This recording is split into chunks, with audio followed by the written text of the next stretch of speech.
आर्हत वाङ्मय में कहा गया है, अग्गम च मूलम च बिगिन च धीरे। आश्रय आदमी को अग्र और मूल इन दोनों का विवेचन करना चाहिए। अग्र को भी जानना चाहिए और मूल तक जाने का यथोचित प्रयास भी करना चाहिए।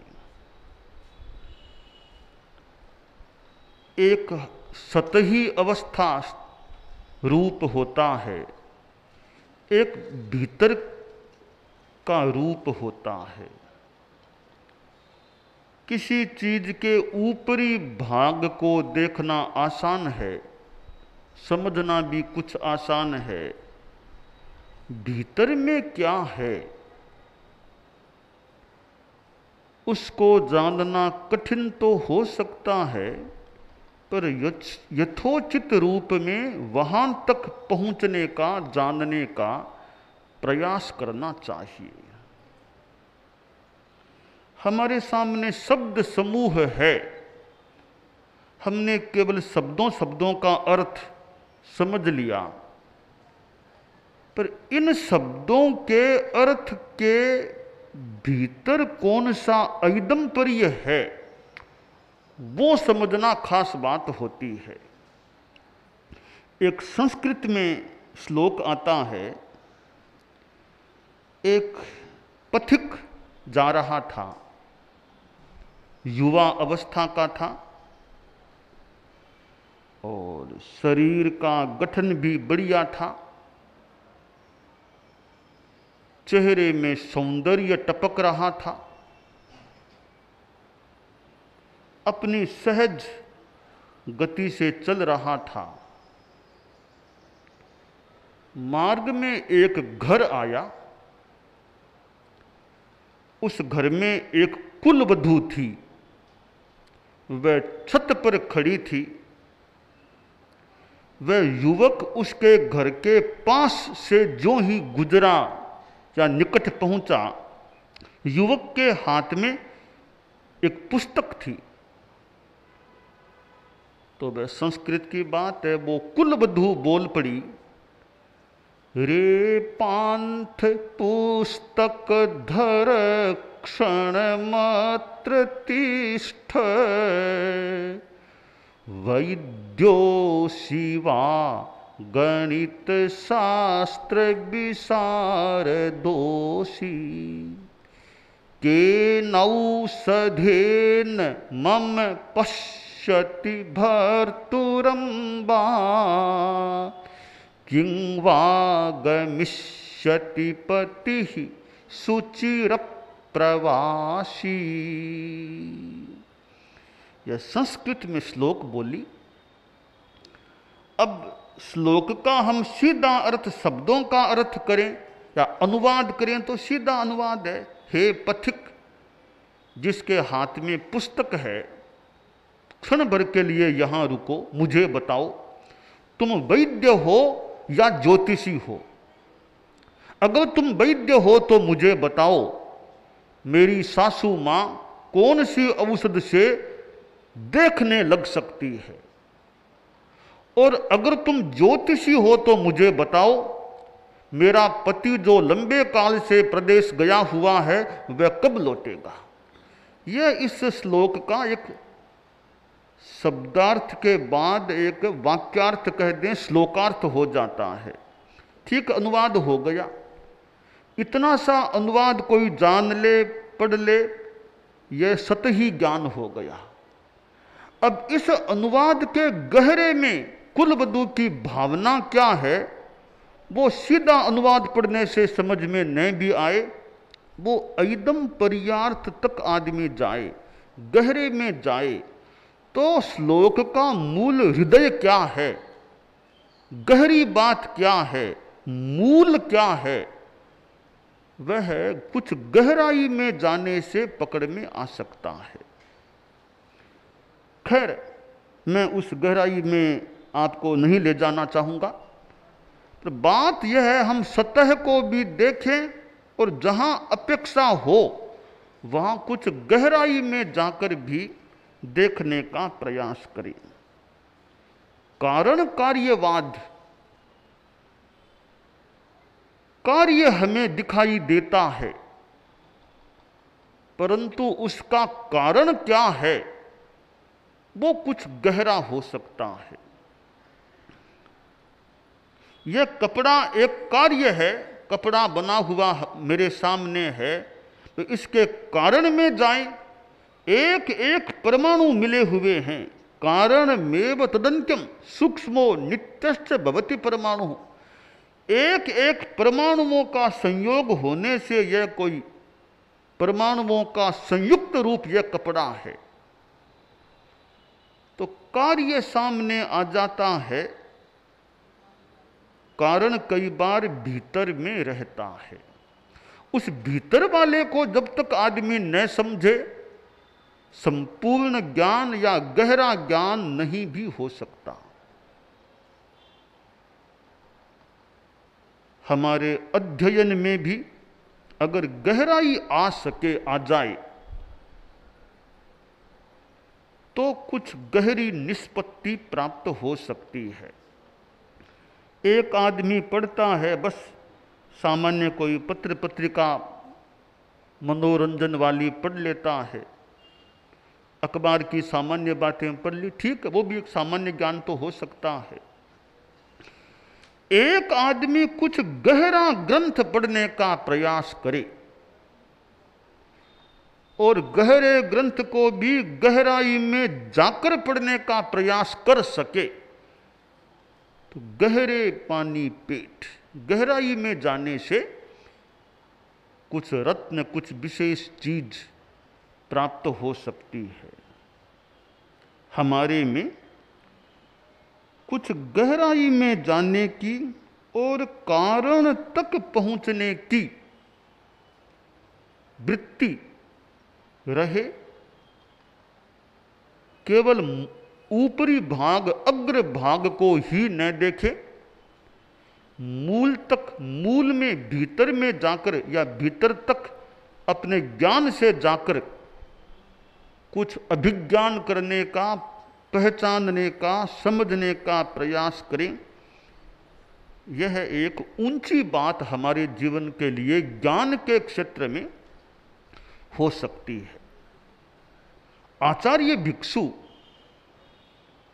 के पास कितना ज्ञान रहा होगा।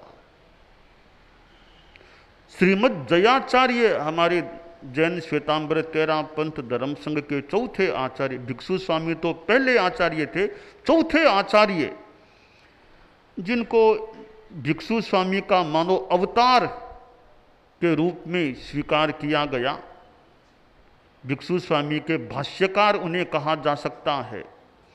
श्रीमद जयाचार्य के पास भी कितना ज्ञान था। उनके उत्तराधिकारी मघवा थे। जयाचार्य ने कहा, मगजी आज उत्तरादेन में नया रत्न मिला है। यह रत्न क्या, वो कुछ गहराई में बैठने से मिलने वाला तत्व होता है कि वो आदमी इतना ज्ञान के अध्यवसाय में चला जाए या वो दृष्टि कुछ सूक्ष्म इक्षिका बन जाए, दृष्टि सूक्ष्म बन जाए, तो आदमी कुछ रहस्य को और गहरी बात को भी प्राप्त कर सकता है। परम पूज्य आचार्य महाप्रज्ञ जी थे। आगम में मानो कुछ निमग्न हो जाते, निमग्न रहते।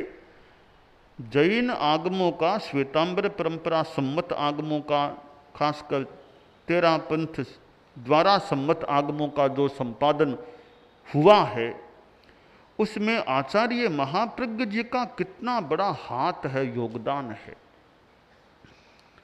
मानो आगम संपादन के वो तो एक धुरीण कह दें, धुरंधर कह दें। आचार्य तुलसी का वाचना प्रमुखत्व, सान्निध्य, छत्र छाया साया, निर्देशन और दृष्टि, और फिर आचार्य महाप्रज्ञ जी का प्रज्ञा निष्पन्न प्रज्ञा प्रसूत पुरुषार्थ, और उन्होंने आगमों की व्याख्या भी लिखी है। आचारांग पर तो उन्होंने संस्कृत में भाष्य लिख दिया था। आचारांग आयारो जो जैन आगमों में छोटा तो है कुछ महत्वपूर्ण, उस पर आचार्य महाप्रज्ञ जी ने, युवाचार्य महाप्रज्ञ का दिन, संस्कृत में भाष्य लिखा, और भाष्य भी थोड़ा सरल भाषा में, संस्कृत की सरल भाषा में लिखा गया है। जो आदमी कुछ गहराई में बैठने की वृत्ति वाला होता है, वो कुछ विशेष बात प्रस्तुत कर सकता है। तो अग्र और मूल कार्य को हम देखते हैं, साथ में कारण तक जा सके। शरीर में किसी के तकलीफ हो रही है, यह तकलीफ तो कार्य है। पेट में दर्द हुआ, यह तो कार्य है। दर्द का कारण क्या, वो जानना कारण तक पहुंचना है। एलोपैथिक चिकित्सा पद्धति में आज कितने यंत्र विकसित हैं, एमआरआई, सिटी स्कैन, फिर सोनोग्राफी, अल्ट्रासाउंड आदि आदि।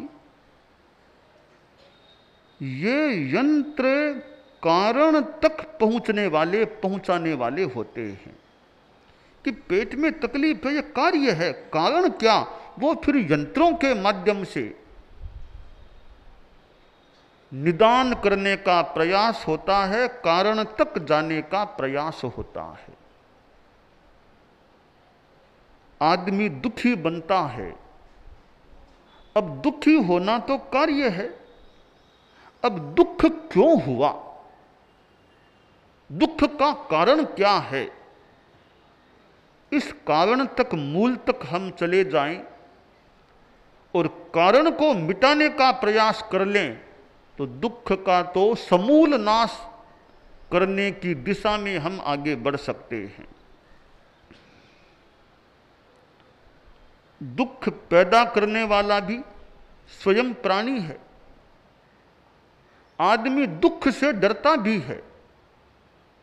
भगवान महावीर ने साधुओं से पूछा एक बार, तो बताओ साधुओं, किम भयापाना, प्राणियों को भय किस चीज का लगता है। साधु उत्तर संभवतः नहीं दे पाए। भगवान महावीर ने उत्तर दिया कि दुख भयापाना, प्राणी दुख से डरते हैं, दुख से भयभीत रहते हैं। दुख से भयभीत होना तो ठीक है, सामान्य बात, कार्य।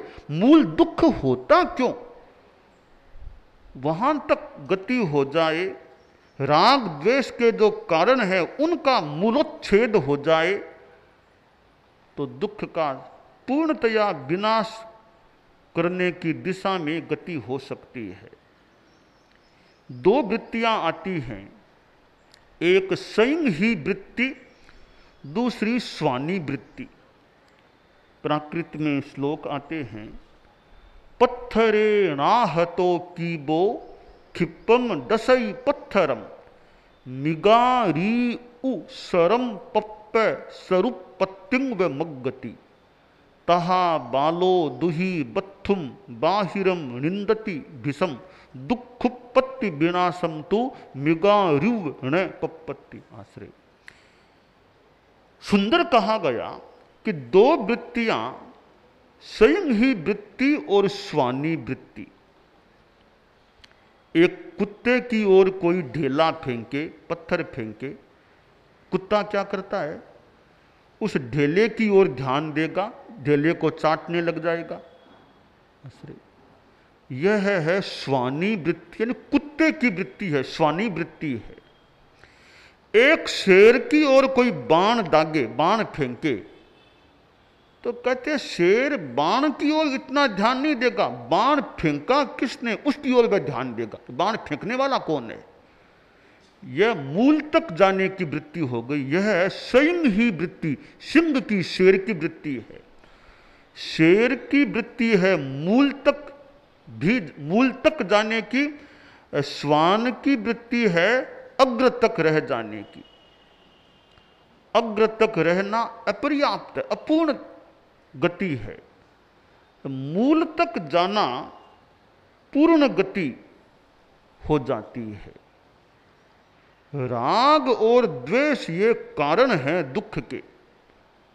आगम में कहा गया, रागो ये दोषो बीयकम में बीयम। राग और द्वेष ये कर्म के बीज हैं। आदमी प्रियता में चला जाता है, कभी अप्रियता में चला जाता है। किसी से राग है, किसी से द्वेष है। राग के फिर उत्पाद मान लें, माया और लोभ राग के उत्पाद हैं, और गुस्सा और अहंकार ये द्वेष के उत्पाद हैं। तो मूल में है राग द्वेष, फिर और भी इनका परिवार बढ़ जाता है।